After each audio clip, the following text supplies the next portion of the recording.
assentar.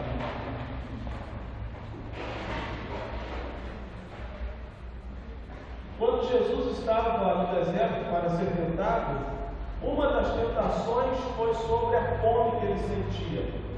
Ele já estava 40 dias sem comer. Eu não sei se você fica 40 dias sem comer, já ficou?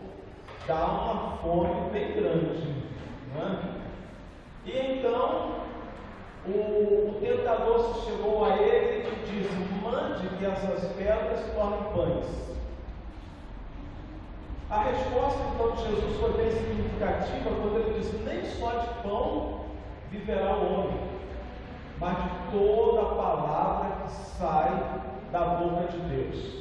A palavra que vem de Deus para nós é o alimento que precisamos para preencher a nossa vida. É o alimento que precisamos para nos fortalecer, para nos colocar de pé, para realmente termos saúde, não apenas a saúde do corpo, mas a saúde espiritual, a palavra do Senhor. Esse texto nos fala acerca disso. Há algumas coisas bem significativas nesse texto, que nos fala acerca desse poder que a palavra tem, desse poder que esse livro traz.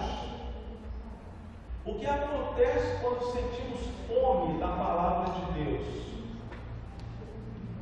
Por causa do livro, e é interessante que os cristãos também são conhecidos como o povo do livro, o livro da capa preta. Então, quando aquele povo sentiu fome, desejo do livro, da palavra, diz aqui o texto que eles se reuniram com um só homem numa praça, e eles fizeram isso não foi pelo tempo de 1 minuto, um flash, não foi pelo tempo de 3 minutos, 5 minutos, mas diz aqui o texto que eles ficaram desde a alva até o meio-dia.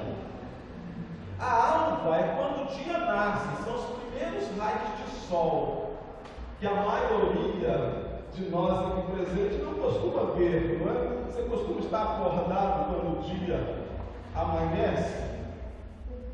Geralmente não. Mas eles ficaram desde o dia amanhecendo até o meio-dia, reunidos como um só homem. O que chama a atenção é que o texto nos fala que estavam ali homens, mulheres, jovens, adolescentes e até crianças.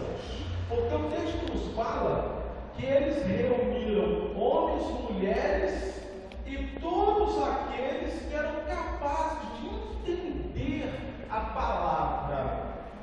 Então, somente as crianças bem pequenas não eram capazes de entender a palavra. Da alva até o meio-dia, numa praça, sem nenhum conforto. Outro detalhe interessante, que o texto nos fala que saiu do povo a iniciativa para ouvirem a palavra. O povo pede ao sacerdote que traga o livro e leia o livro. Não foi o sacerdote que impôs, não foi o sacerdote que trouxe e disse: vocês são obrigados a ouvir as palavras desse livro. Mas eles sentiram, se reuniram e pediram que as palavras do livro de Deus fossem lidas. Eles não pediram entretenimento, não pediram que a banda tal estivesse presente, não pediram que colocassem cadeiras, bancos, não pediram que houvesse ar-condicionado, embora nada disso esteja errado, mas a disposição necessitavam da palavra do Senhor, da palavra de Deus. Que livro extraordinário é esse? Que poder tem esse livro para mobilizar toda uma nação, um povo. A segunda coisa que eu quero destacar aqui nesse texto é que quando Esdras traz o livro, diz aqui o texto que ele chega, abre o livro à vista de todo o povo. Ele está no local mais alto, em um culto, rodeado por 13 homens, 6 de um lado, 7 do outro, que deveriam ser também líderes ou levitas. Então Esdras abre o livro diante do povo. Então todo o povo se põe de pé. Esdras pronuncia uma pequena saudação ao Deus Todo-Poderoso, e então diz aqui o texto que aquele povo diz: amém, amém, levanta as mãos e se ajoelham e adoram ao Senhor. Deve ter sido uma cena bem interessante. A reverência diante da palavra do Senhor. Imagine toda aquela multidão, diz aqui o texto, levantando as mãos, depois se inclinaram, adoraram o Senhor com o rosto em terra, com o rosto no chão.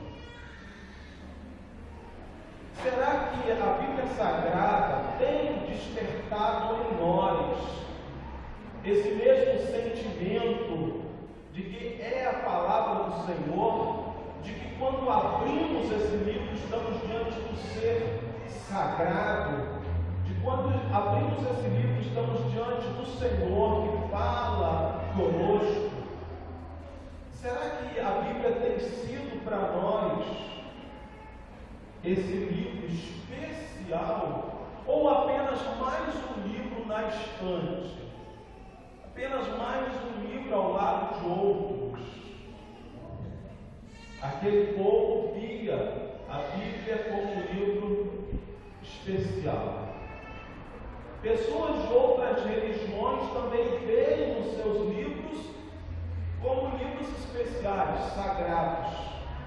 Mas quando você analisa tais livros, vê o quanto estão longe, distante da Bíblia Sagrada. Não são comparados à Bíblia Sagrada, porque eles não têm a inspiração do Espírito de Deus. Quero chamar a atenção também no texto para outro fato. Diz aqui o texto que, ouvindo a leitura do livro, eles começaram a chorar. Chorar na nossa cultura pode ser uma coisa bem discreta, uma tristeza no coração ou uma lágrima que rola pela face. Mas aqui nesse tempo, nessa cultura, eles choravam e gritavam. Era um choro descontrolado, era algo realmente alto. Choravam ouvindo as palavras. Aquele povo havia acabado de chegar da Babilônia. Eles tinham chegado da Babilônia há poucos anos. E muitos deles nasceram na Babilônia, estavam agora de volta ao país de seus pais, a terra que eles não conheciam. E muitos deles não sabiam por que haviam ido para a Babilônia, porque 70 anos no cativeiro, 70 anos sofrendo. Agora, quando o livro sagrado é lido, o Pentateuco, a Bíblia é lida, eles começam a entender como haviam desobedecido a palavra.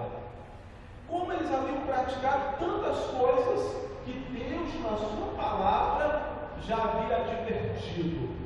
Ouvindo a leitura, lembrando os acontecimentos, então eles entenderam.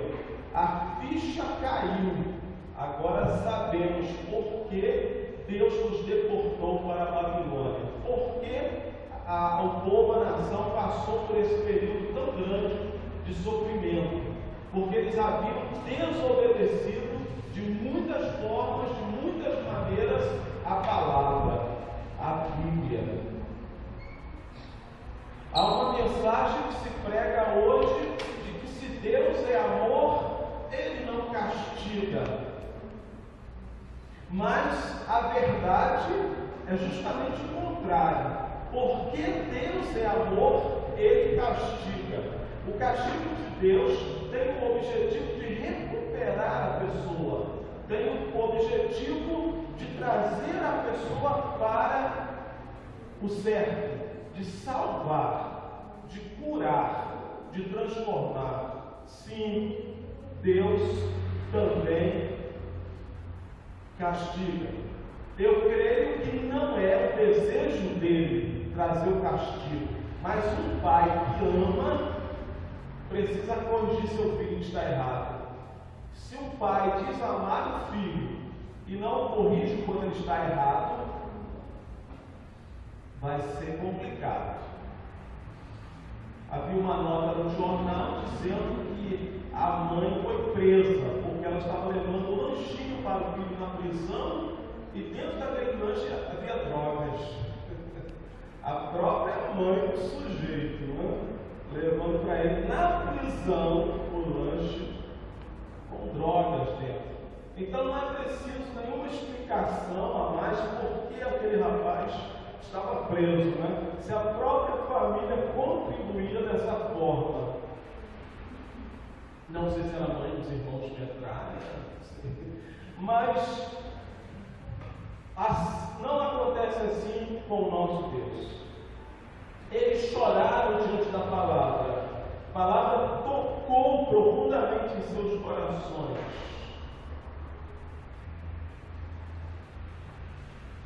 No passado, hoje, parece que essa questão já está mais superada, mas no passado havia vários remédios, até para as crianças, né?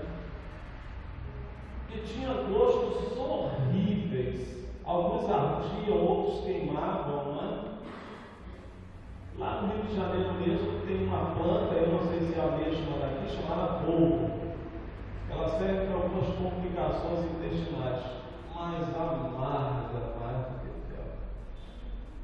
Então, geralmente, quando eu estava assim, meu pai sugeria um chá de polvo, eu dizia, eu já estou melhor, não precisa do que amargar por dentro.